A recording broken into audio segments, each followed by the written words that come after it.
So I was just starting on, and I never get that. Everybody's like, hey, can you repeat that? I'm like, well, just come back on time. I tell you, I start right on time. Okay, I want to start talking about where you find these things and what type of asset classes are included in multifamily. So the first one, obviously, are apartments.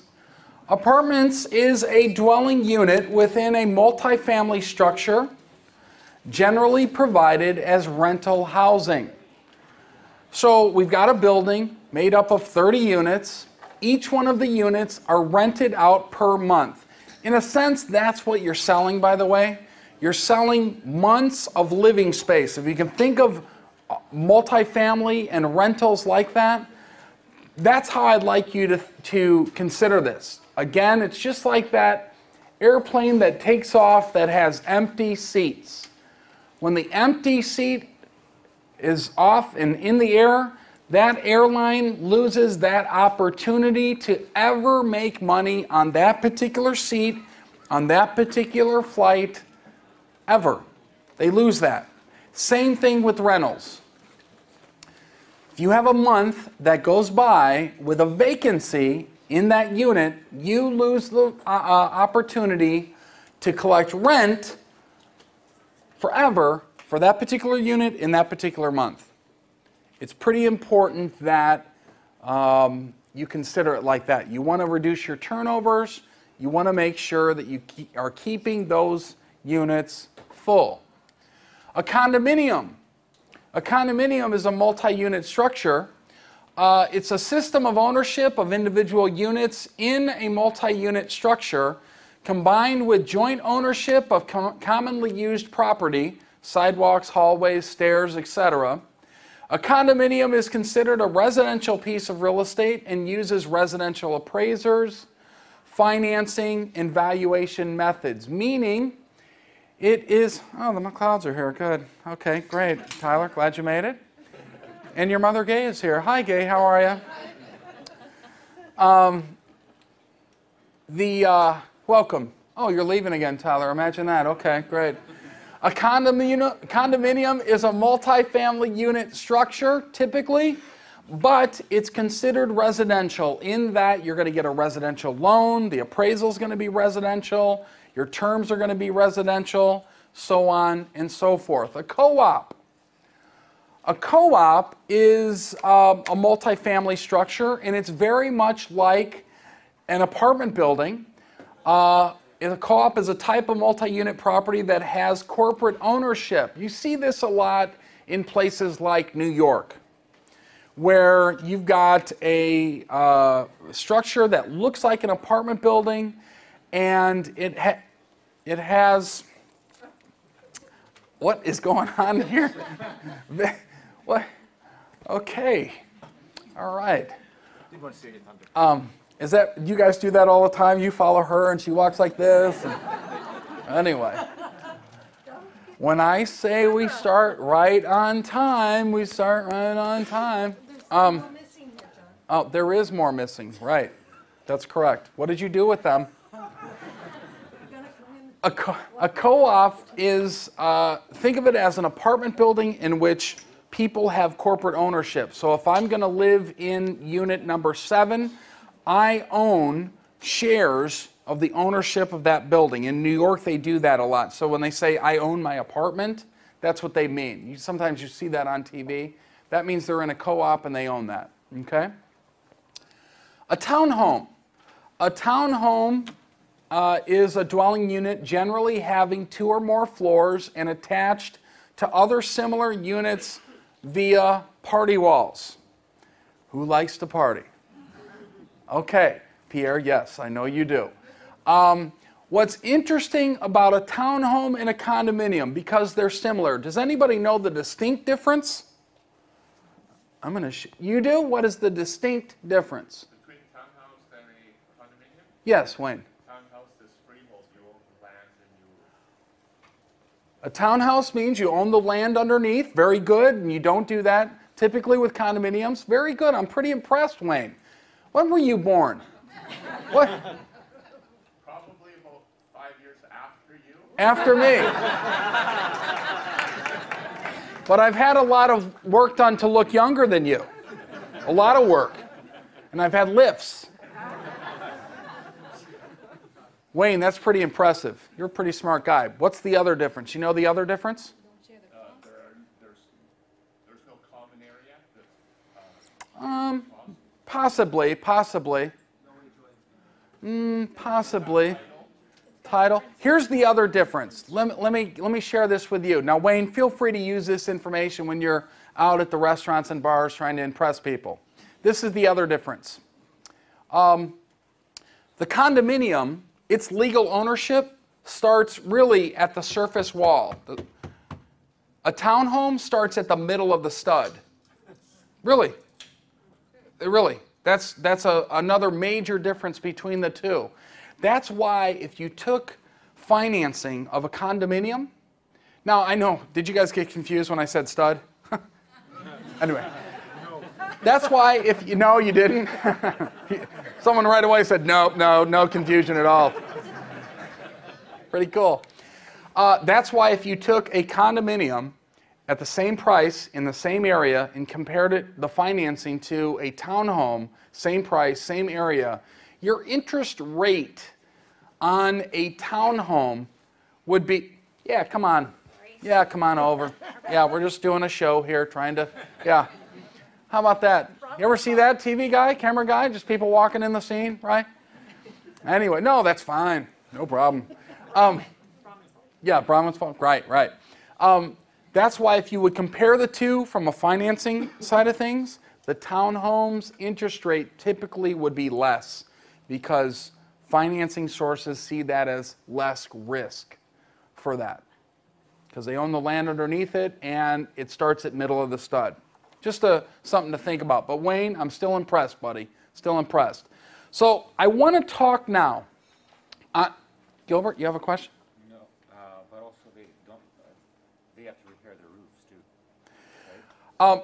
A townhome, he's saying they have to repair the roofs. It depends how they're organized. Sometimes they actually do have an HOA, but there will be common areas they will have to deal with, and that's organized in their deed with covenants and things like that. But sometimes they may have to repair their own roof. Sometimes it's part of an HOA or a POA, Property Owners Association.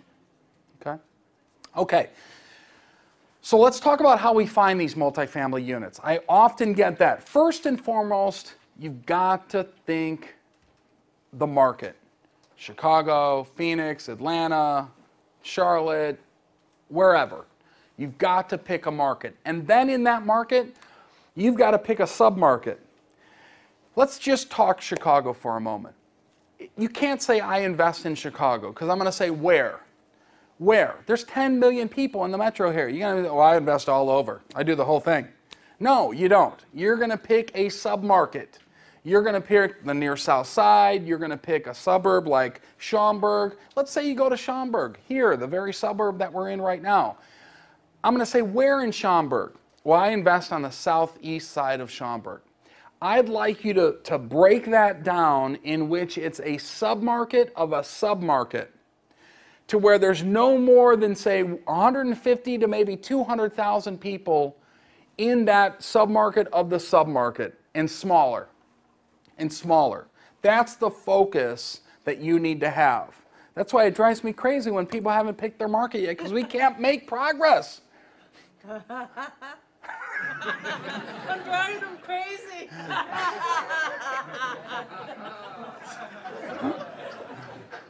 We I love this. We used to have conversations about you, Val. Yeah, Valerie's driving me crazy because she hasn't picked her mark yet. I mean, it wakes me up at night. I'm like, Valerie, you haven't, you know. And Heather's like, why are you yelling Valerie's name out? Anyway, Valerie, that laugh, that's pretty unique. But anyway. So are you, John. That's true. That's true. So establish your niche. When I talk about niche, that's what I'm talking about. Not only in submarket of the submarket, but what is your niche? What type of asset class are you looking for? There are three types. How do I teach when everybody's doing the duck walk? I'm going to go off on a little bit of a tangent here. I'm sorry, but we got the technique of people's walk. Some people have the duck walk. They're actually going like this. That was you, Phelan. Other people kind of have the mini Tyrannosaurus Rex walk. You know, they're like that. It's what's going on? Sorry, camera guy. Sorry about that. Establish your niche. What type of asset class are you looking for? In my mind, I know that I'm looking for, my overall theory is I want the worst house on the best block. The worst house on the best block. And typically, I'm looking at assets that are ranging from C+ to B+. That's kind of my niche market. Let me explain asset class with multifamily. A Class A apartment building is brand new. It's got all the amenities. It's got commands the highest amount of rents in the marketplace. A Class B apartment building is something that's a little bit older. I would say probably built prior to 1995.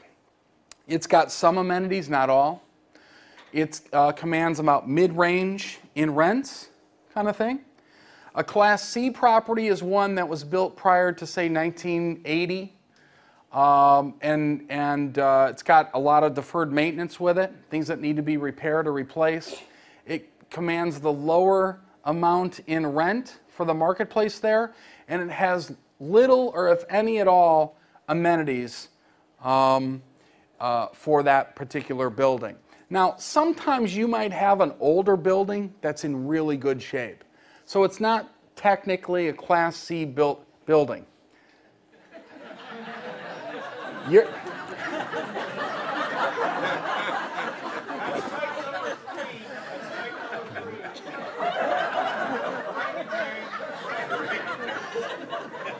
Noah's technique was the caveman technique.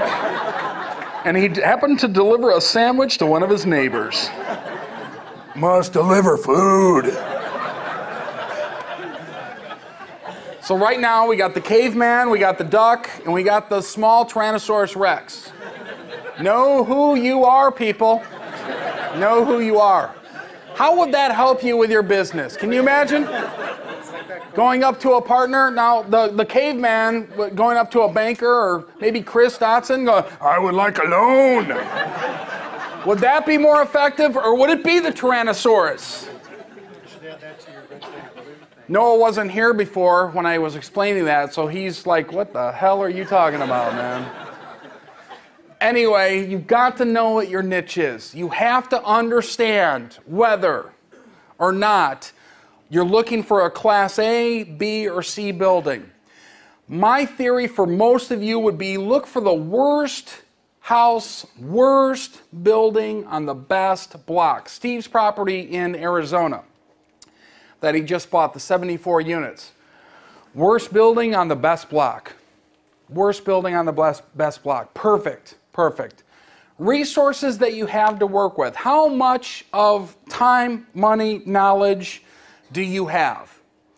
Now, when I'm on the phone with somebody at the beginning of our relationship, I will say, let's talk about resources, because I want to know if you've got $1,000 or millions of dollars. I don't care what you have. We need to build a strategy either way. So it's nice to know what you have so that we can deliver a plan and create a strategy for you. What is the size of the property and location? So in your submarket, where are you going to be positioned? By the interstate, by shopping, by schools, etc. What is the size of the asset that you're looking at? Duplex, 4-unit building, 6-unit building, 12-unit building, 48-unit complex and higher, things like that. What is the size? Okay? So I think I could insert the joke that size matters here, and it really does, because if your resources and if your current team is limited, don't go after a 300 unit complex. Don't go after a 500 unit complex. Put the right size shoe on your foot. Okay? Put the right size shoe on your foot. For some of you, I know, let's say, well, I want to buy the 200 unit complexes. Here it is, John. What do you think? Well, I don't know. According to the $10 that you have in your bank account, I think we're going to have to, really work here. I want you to consider it. It's not that we can't. It just makes it simpler. Let's take a realistic approach, okay? And I think that's important. What is the age of the property? Newer properties are going to have less deferred maintenance associated with them. And older properties are going to have more deferred maintenance associated with them. What is deferred maintenance? Deferred maintenance is anything that needs to be repaired and or replaced. Repaired and or replaced. So the age of the property is important. It's important in assessing that asset. When we look at that asset, we'll say, this has so much deferred maintenance that I believe that it is going to affect our NOI. If we go back to the skeleton of what we do here, income minus expenses equals NOI minus debt service equals cash flow. If it affects our NOI, that's kind of like the heart of the organism. We want to make sure that if we have a property that's older with a lot of deferred maintenance, that deferred maintenance is going to affect the heart of our organism. That's a pretty serious thing. We need to make sure that we've got a pretty serious plan with that. Does that make sense to everybody? Okay. Your holding period. What are we actually doing with this property? I like to break this down to 18 months and less. I don't like, even though I know I feel like what's going to happen in the multifamily market over the next 10 years, specifically with the assets that I'm buying, I don't want to strategize over 18 months. Okay? Because I can only control what's in my immediate future. What happens way down the line, not only am I not worried about it yet, but I really can't control that. I want to control what I can effectively control. Steve talked about driving across country at night and you can only see 100 yards in front of you. That's what I want to control. That's what I want to control, even though I know I'm driving miles and miles and miles. So your holding period is going to be one that I think most of you are going to focus on buy and hold. You're in it for the cash flow. There are going to be some instances where you are going to feel like you could flip the property or where you could sell the property. And as you grow in your career, you're going to see that. I sold assets off in 2007 and 2008 because I felt like with those particular assets, I brought them to the pinnacle. I couldn't bring them anymore for that particular time. And I thought, wow, what a great time to take money off the table and go buy more assets with it. So you'll go through that with your decisions. So here's some non-traditional ways of where to find properties. By the way, if you're not going to be in your market looking for these, then maybe your real estate agent is, or your broker. This is the conversation you need to have with them, okay? This is the conversation that you need to have with them. Number one, look for where other people are not looking.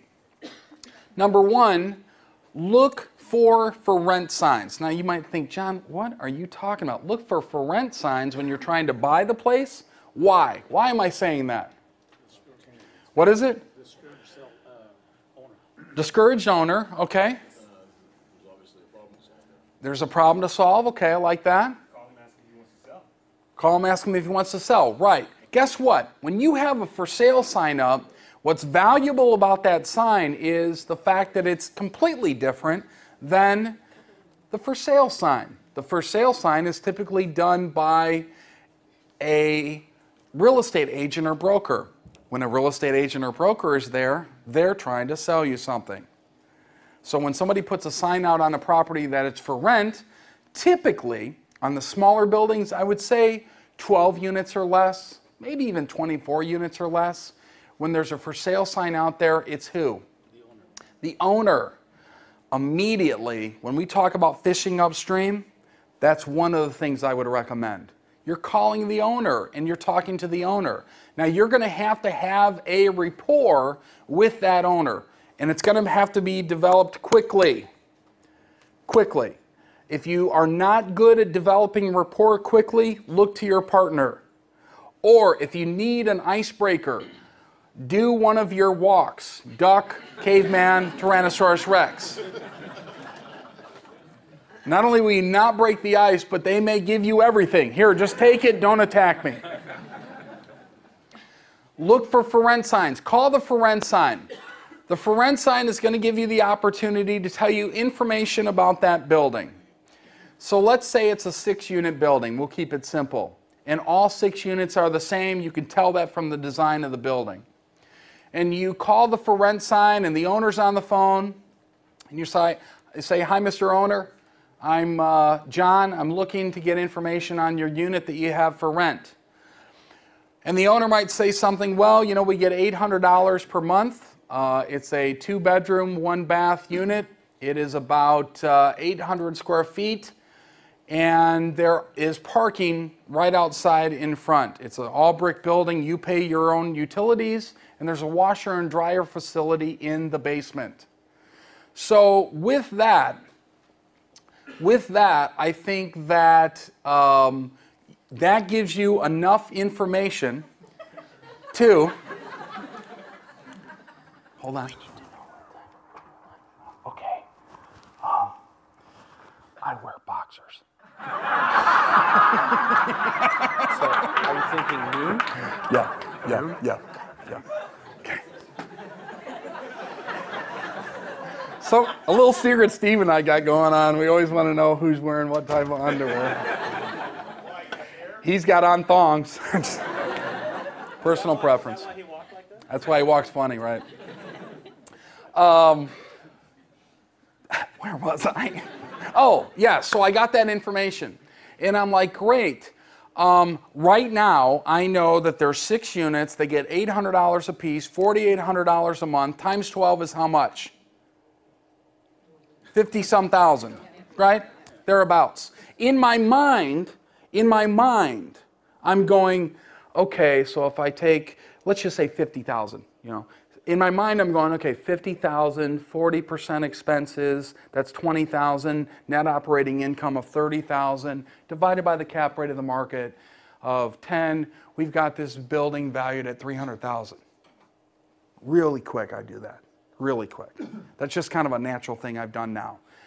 For those of you that are just learning this, it may come a little bit, but in my mind, I'm saying 300,000. Back to the conversation.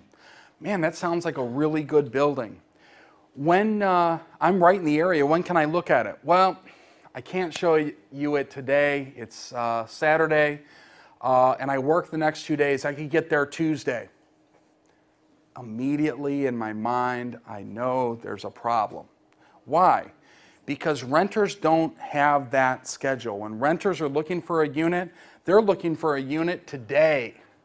As a matter of fact, Heather and I were down in Charlotte last week, and we're in our new office down there, and there was probably 3 renters that came in the hour and a half that I was there. She was there for 5 days. But the hour and a half that I was there, the renters that came in, they said, Susan, one of our managers there, she says, well, when do you need the apartment? And all of them said, well, I need it like yesterday. Renters rent like that. They don't rent like, you know, my lease is expiring in a couple months and I'm just kind of browsing the area. That's not how they do it. They need an apartment like today. So when an owner tells me, hey, I can't get there till Tuesday, he's going to be, or she's going to be losing all of these prospective tenants, most likely. So immediately I think, okay, he's working. Maybe, just maybe, there's a conflict there, or maybe there's a problem to solve there. And so in that conversation, I'm going to move to the realm eventually of, you know, listen, I know somebody that buys apartment buildings just like yours. Would you ever be interested in selling? Then just be quiet. And you would not believe what comes out of people's mouths. in meaning something like this, because owners don't know. When Steve said today, owners are not, I forgot how he said it, they're not, you don't have to be smart to be an owner or something like that. That's true. Because you have people say stuff, well, listen, if I was going to sell this building, I would have to get $260,000 for it. So if your guy wants to pay that, everything's for sale. In my mind, I'm thinking something like this. Can you imagine? And can you imagine? You can do that over the phone, but you could also do that in person when you're actually looking at the unit, and it kind of goes something like this. You have that conversation, and you say, well, if your buddy wants to buy this building, it'd have to get $250,000 or $260,000 rather, and everything's for sale. So if he wants to pay that, let's talk. Well, great. I just happened to bring a sales contract here where we can talk about. It's. I don't want to say it's that quick, but it's pretty close to it. It's pretty close to it. But you've got to be able to find in your mind these formulas that I talk about, and we're getting into that right now, fairly close here. When I talk about memorizing the formulas, it's because I don't want you to have to say, wait a minute, value, let me look at this, let me figure out what that is. I want you to know it, or pretty close to it. That's when you kind of take ownership to the situation. As an entrepreneur, you have to be in a position where not only you are feeling overwhelmed, but part of the stress comes in that when opportunities come, you've got to be able to jump on them. And that's stressful for people. I see that right there, that scenario that I just made up in my mind, or here for you, as an opportunity. I want to be able to say, well, hey, I'm not going to be able, $260,000, that's a lot. Knowing in my mind it's probably worth $300,000, but $260,000, would you take $250,000? Something like that. You know what I mean? That's when you start to work deals. That's fishing upstream. Everything is for sale. Everything is for sale. You've got to maybe either create that situation or find the situation. Notice that first part, create the situation. That guy put a for rent sign out for a 2-bedroom vacant unit that he's got. If he can't get there to show me that until Tuesday because he works, not only is he losing renters, but he probably can't get there to turn the unit. And that thing's probably been sitting vacant for 2 months, 3 months. How much income has he lost? That plane seat is already gone, and he's lost the money on it. That's the difference. That's the difference. So look for rent signs. Drive a different way for work. Now, I know you guys being in Canada, unless you work in the States and you have a very long commute, that's going to be difficult for you. But why not have your teammates drive a different way to work? Your real estate agent, your property manager, you should maybe be encouraging this, asking how they find their deals. When you're going and visiting a market, and by the way, I really think that you should take some time out and visit a market and check it out and spend some time there. Go through the neighborhoods. I know some of you are actually staying here in Chicago to look at different neighborhoods. That's really cool. When you're driving through those neighborhoods, look for neglect. Broken windows, high lawns, bad roofs, all of those things. Look for neglect, just like you would look for neglect with single-family houses, because neglect is not only an issue to the owner, but it's a red flag saying, I've got a problem that needs to be solved. I've got a problem that needs to be solved. Financial, time, health, retirement, whatever it is. Whatever it is. Find properties in probate. Probate is a legal situation here in the States. When someone passes away, the courts come in, especially when there's no will. Sometimes when there's a will, but a lot of times when there's no will. And the courts come in and decide where those assets go. And sometimes when people inherit properties, they're not as excited to be property owners as you and I are. Okay? So probate provides a good scenario for that. The other thing that I think that is an advantage for you is you don't have to be local to do that. You can find an attorney that deals in probate. You can go through the court system online and find things in probate. So that's something that you can do while you are in Canada as well. Join groups, builders associations, real estate investment clubs, etc. And the reason I say that is because I think for a lot of you, a real estate investment club is a valuable resource. Here in Chicago, we have 3 of them. And they all have their different niches, as you guys say. I say niche, you guys say niche. So niches, if you will. I would recommend looking into joining those. A lot of the real estate clubs do their meetings online, so you get to see an online version of that. You don't have to be local to do that. It may cost you $100 or a few $100 a year, depending on the club, but you get an instant in on a club with real estate in mind. You attend meetings, they have education, you've got resources to tap into. For instance, how do you find the best buyer's agent in that market? Your real estate investment club would be a great source for that because you can talk to all the other investors that have just bought property in that particular market. So I think it's a smart thing to do, and you can also find opportunities to buy property there as well. These are some traditional ways. Real estate brokers, classified ads, industry-specific real estate publications, local and national websites, associations and real estate investment clubs, we talked about that a little bit, and banks and other financial institutions. Just to mention a couple of these, local and national websites. You can find multifamily on the local MLS. You can also find it on LoopNet and CoStar and all these other ones as well. Banks and other financial institutions. I have a meeting on Monday with a bank here in Chicago that we are, when I say we, I'm including all of you, well, some of you maybe, we are going to have an opportunity to take on about 750 bank-owned properties here. So that's what my meeting on Monday is about downtown with a bank. But I go to banks to take a look at their inventory on the REO side. This happened to be from a connection that I know that this is happening, and I think we're going to turn this into an opportunity. We'll see. But nevertheless, banks have a lot of opportunity on properties they are taking back. So don't be afraid to call up a bank. Matter of fact, Bank of America and Chase and all of the larger banks actually show their REOs on their website now. The smaller regional banks, which you may have more success with, by the way, you may have to call up, develop a rapport over the phone, tell them what you do. I think Mark Dennis was talking about the fact that you're a problem solver.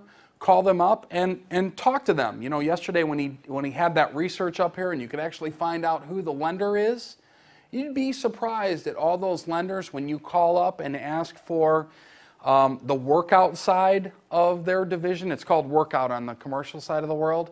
And you say, do you have any loans that are in current trouble, financial trouble, or do you have any non-performing loans?